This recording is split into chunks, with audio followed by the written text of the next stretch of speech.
प्रकरण 5. निर्णायक टप्प्यावर उभं करणारा मीनाक्षीचा मृत्यू. म्हातारी मेल्याचं दुःख नाही, काळ सोकावतो.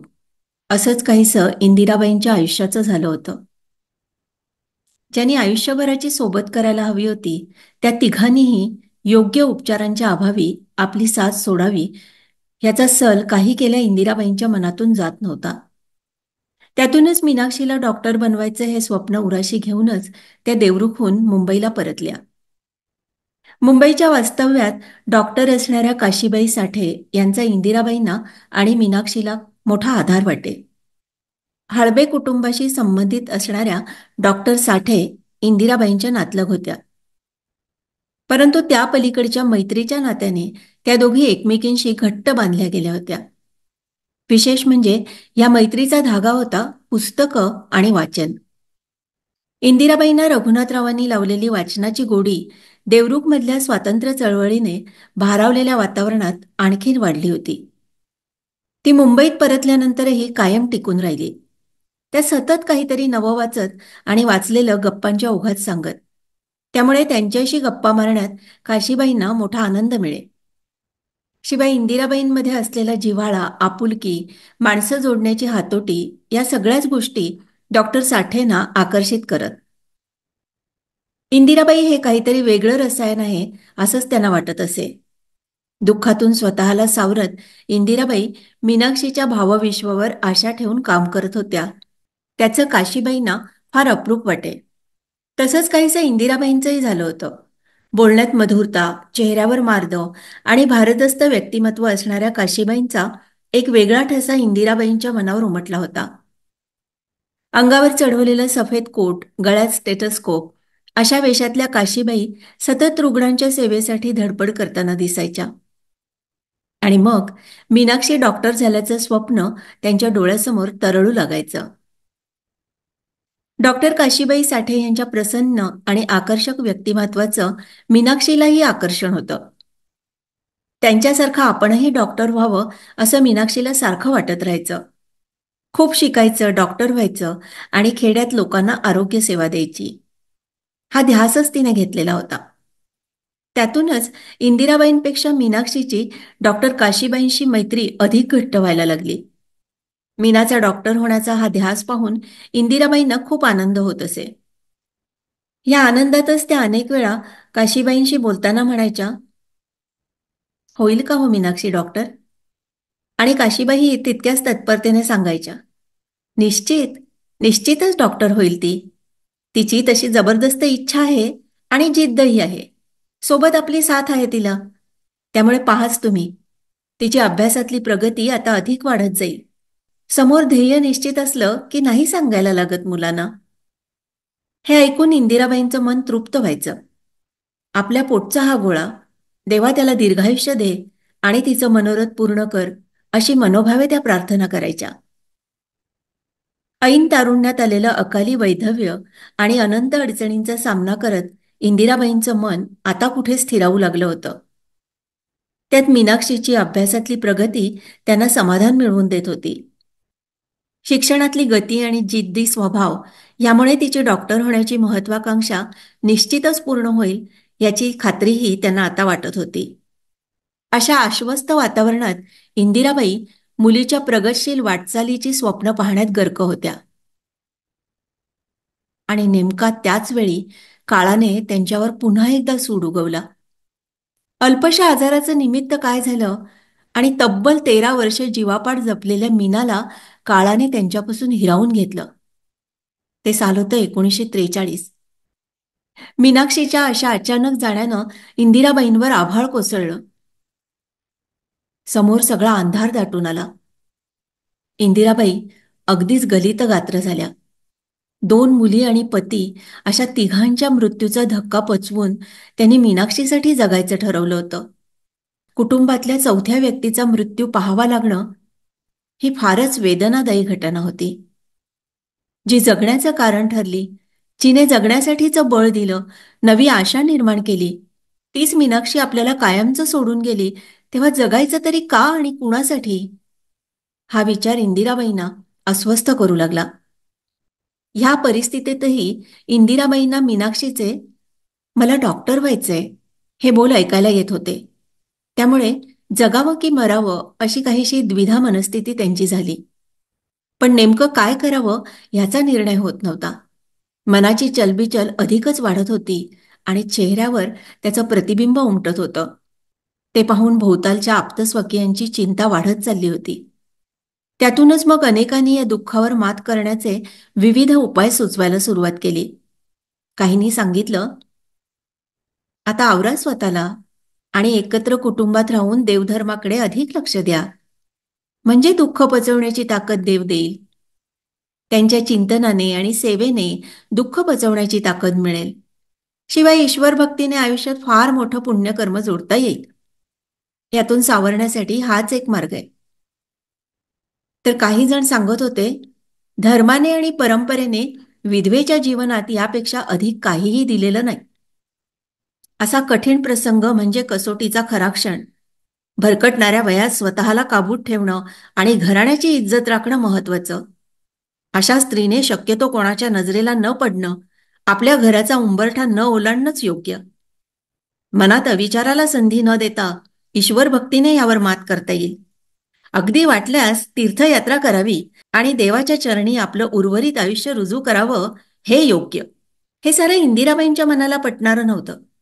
पण सांत्वनाच्या आडून केल्या जाणाऱ्या या हल्ल्यांनी त्या पुरत्या घायाळ झाल्या. त्यातूनच त्यांनी स्वतःला पारंपरिक पद्धतीने ईश्वर पूजा करण्यात मी माझं आयुष्य वेचावं का हा प्रश्न वारंवार विचारला.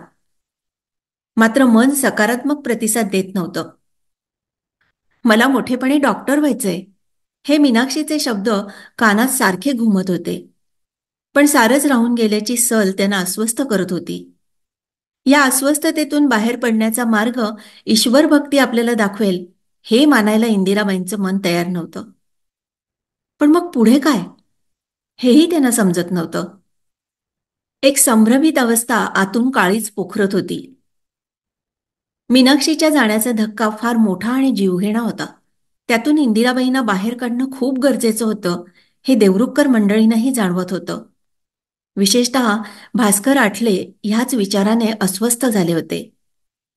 त्याच दरम्यान मुंबईत वडाळ्याला राष्ट्रसेवा दलाच्या एका शिबिराचं आयोजन करण्यात आलं होतं.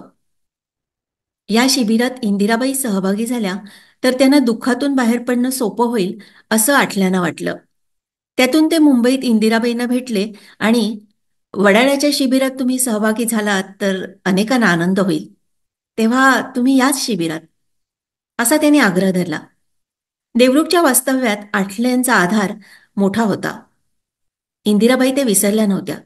त्यामुळे आठल्यांच्या शब्दाचा मान राखत त्या शिबिरात सहभागी झाल्या आणि आठले यांना जे वाटलं होतं तसंच घडलं. या शिबिराने इंदिराबाईंच्या मनावर सकारात्मक परिणाम घडवला. राष्ट्रीय भावनेने एकत्र आलेले तरुण समाजासाठी मोठं काम करत आहेत हे त्यांना या शिबिरात जाणवलं आणि त्यांच्या मनाला मोठा दिलासा मिळाला. विशेषतः साने गुरुजींच्या विचाराने त्या खूपच प्रभावित झाल्या. त्यातही श्रमसंस्कारांचा उपक्रम त्यांच्यासाठी आयुष्याला नवं वळण देणारा ठरला. या शिबिराच्या निमित्ताने परिसर स्वच्छतेची मोहीम हाती घेण्यात आली होती. सेवादलाच्या कोणत्याही शिबिरात श्रमप्रतिष्ठा या मूल्याचं महत्त्व अधोरेखित करणारा श्रमसंस्कार हा महत्त्वाचा उपक्रम असायचा. वडाळ्यात तिथली सार्वजनिक गटारं साफ करायची असं ठरवलं होतं.